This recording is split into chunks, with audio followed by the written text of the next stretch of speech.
Hi everyone, ಈ ವಿಡಿಯೋದಲ್ಲಿ ನಾವು ESP32 IoT ಡೆವಲಪ್ಮೆಂಟ್ ಬೋರ್ಡ್ ಬಗ್ಗೆ ನೋಡೋಣ.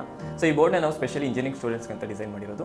ಸೊ ಇದನ್ನು ನಾವು ತುಂಬ ಕಾಸ್ಟ್ ಎಫೆಕ್ಟಿವ್ ಆಗಿ ಸ್ಟೂಡೆಂಟ್ಸ್ ಫ್ರೆಂಡ್ಲಿಯಾಗಿ ಮಾಡಿರೋ ಬೋರ್ಡ್ ಇದು. ಸೊ ಇದನ್ನು ನಾವು ಹಾಬಿ ಪ್ರಾಜೆಕ್ಟ್ಸಿಗೋಸ್ಕರ ಅಥವಾ ಲ್ಯಾಬಿಗೋಸ್ಕರ ಆದರೂ ಯೂಸ್ ಮಾಡ್ಕೋಬೋದು. ಸೊ ಈ ಬೋರ್ಡಲ್ಲಿ ನಾವು ಹಲವಾರು ಪ್ರಾಜೆಕ್ಟ್ಸ್ ಮಾಡ್ಬೋದು. For example sensors actuators related projects ಆಗಿರ್ಬೋದು, ಅಥವಾ IoT, web server related, cloud related, all type of ತುಂಬ ಮಲ್ಟಿಪಲ್ ಟೈಪ್ ಆಫ್ ಪ್ರಾಜೆಕ್ಟ್ಸ್ ಕೂಡ ಮಾಡ್ಬೋದು. So mainly IoT related projects ಕೂಡ ಮಾಡ್ಬೋದು. ಸೊ ಈ ಬೋರ್ಡಲ್ಲಿ ಏನಿದೆ ಅಂತ ಸರಿ ನೋಡೋಣ.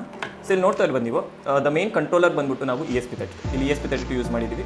ಸೊ ಇದರದ್ದು GPIO ಪಿನ್ಸು ಇಲ್ಲಿ ಅವೈಲೇಬಲ್ ಇದೆ. ಸೊ ಇದನ್ನು ಯೂಸ್ ಮಾಡಿಕೊಂಡು ನಾವು ಹಲವಾರು ಸೆನ್ಸರ್ಸು ಆಕ್ಚುಯೇಟರ್ಸ್ಗೆ ಕೂಡ ಕನೆಕ್ಟ್ ಮಾಡ್ಬೋದು. ಆಲ್ರೆಡಿ ನಾವು ಇಲ್ಲಿ 5 LEDs ಕನೆಕ್ಟ್ ಮಾಡಿದ್ದೀವಿ.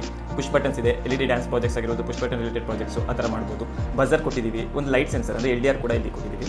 ಸೊ ಡಿಸ್ಪ್ಲೇಸ್ ಅಂತ ಬಂದರೆ OLED ಡಿಸ್ಪ್ಲೇ ಇದೆ, 5:6 ಡಿಸ್ಪ್ಲೇ, ಇಲ್ಲೊಂದು LCD ಡಿಸ್ಪ್ಲೇ ಇದೆ, ವಿತ್ 7 ಸೆಗ್ಮೆಂಟ್ ಡಿಸ್ಪ್ಲೇ ಕೂಡ ಇದೆ. ಸೊ ಟೈಮರಿಗೆಲ್ಲ ನಾವು ಇದನ್ನು ಯೂಸ್ ಮಾಡ್ಬೋದು. Power supply, extra power supplies ಕೂಡ ನಾವು ಸೆನ್ಸರ್ಸ್ ಆಕ್ಚುಯೇಟರ್ಸ್ ಅಂತ ಪ್ರೊವೈಡ್ ಮಾಡಿದ್ದೀವಿ. ಇಲ್ಲಿ ನೋಡ್ತಿರ್ಬೋದು ರಿಲೇ ಕೂಡ ಇದೆ, ಆಲ್ಸೋ ಮೋಟರ್ ಡ್ರೈವರ್. ಸೊ ಮೋಟರ್ದು ಡೈರೆಕ್ಷನ್ ಕಂಟ್ರೋಲ್ ಪ್ರಾಜೆಕ್ಟ್ಸ್ ಆಗಿರ್ಬೋದು, ಹಲವಾರು ಪ್ರಾಜೆಕ್ಟ್ಸ್ಗೆ ನಾವು ಇದನ್ನು ಯೂಸ್ ಮಾಡ್ಬೋದು. ಸೊ ಇದು ಪರ್ಚೇಸ್ ಮಾಡಬೇಕು ಅಂದರೆ ನಾವು ಇದರ ಲಿಂಕ್ನ ಅಮೆಝಾನ್ ಲಿಂಕ್ನ ನಾವು ಡಿಸ್ಕ್ರಿಪ್ಷನ್ ಕೊಟ್ಟಿರ್ತೀವಿ. ಸೊ ಅದನ್ನು ನೀವು ಸ್ಟೂಡೆಂಟ್ಸ್ ಬೇಕಾದರೆ ಅವ್ರ ಪ್ರಾಜೆಕ್ಟ್ಸ್ಗೋಸ್ಕರ ಪರ್ಚೇಸ್ ಕೂಡ ಮಾಡ್ಬೋದು, ಅಥವಾ ಲ್ಯಾಬ್ ಡೆವಲಪ್ಮೆಂಟಿಗೋಸ್ಕರ ಅದರಲ್ಲಿ ನೀವು ಪರ್ಚೇಸ್ ಮಾಡ್ಬೋದು.